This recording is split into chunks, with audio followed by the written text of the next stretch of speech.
What's up everybody, this is Supreme King back again with another video, and I just wanted to talk to you real quick about Borderlands 2. I just realized I have way too much footage here of gameplay content that might go unused in my regular podcast, so I just want to show some of it here because I've been playing this game with my co-host for a while now on the Rocket Launcher podcast, and I wanted to just talk about the game real quick and just give you something that you might find as value in a game that's a little bit older now that you may have missed, or you may have skipped and went straight to Tiny Tina's Wonderland or Borderlands 3 if you're a newer gamer. But this game here has content that you might find valuable, so I just want to speak on that here. So don't forget to hit the like button and subscribe if you haven't already, and let's just get into the video. So I just want to show you some raw gameplay here. It's just me and my co-host running around shooting a bunch of things, and you might find some of the characters already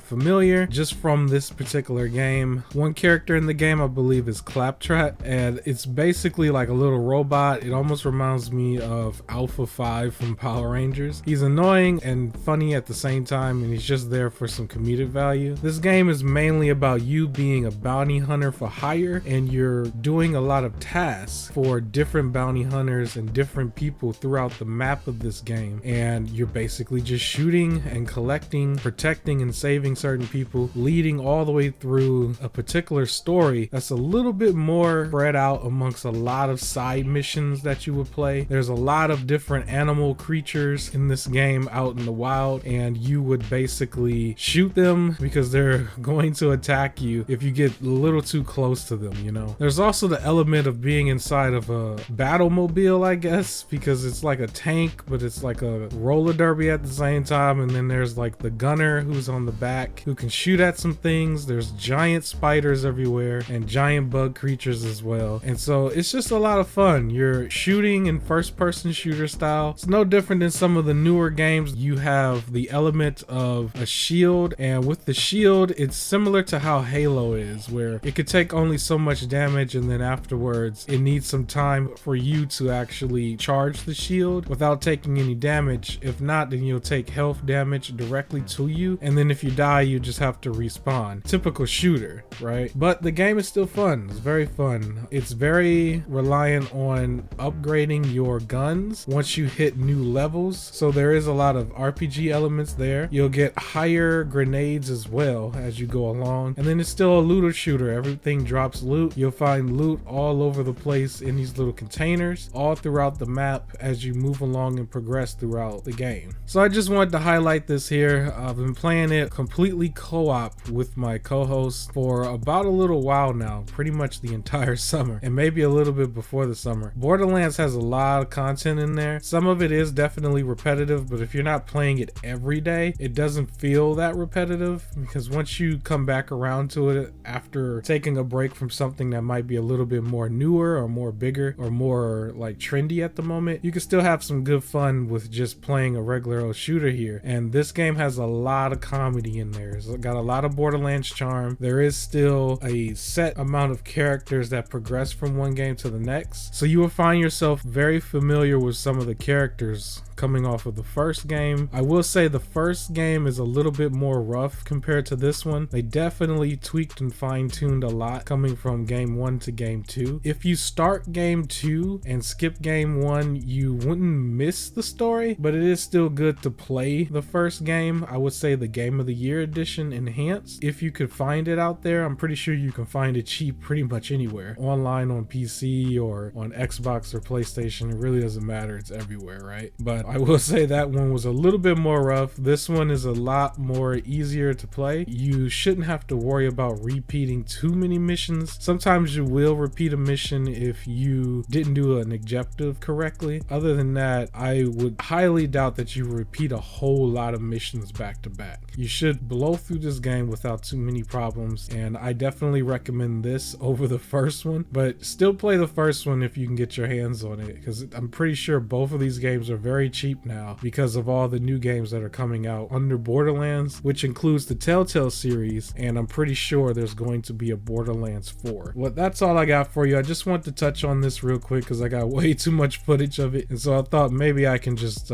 take a look at it here and just give you guys like a quick little review on it. So that's all I got for you here. Rocket Launcher Podcast is every Sunday, 10:30 a.m. Eastern Standard Time. Come check us out, and I will see you on the next video. Hit the like button on your way out and leave a comment. Peace.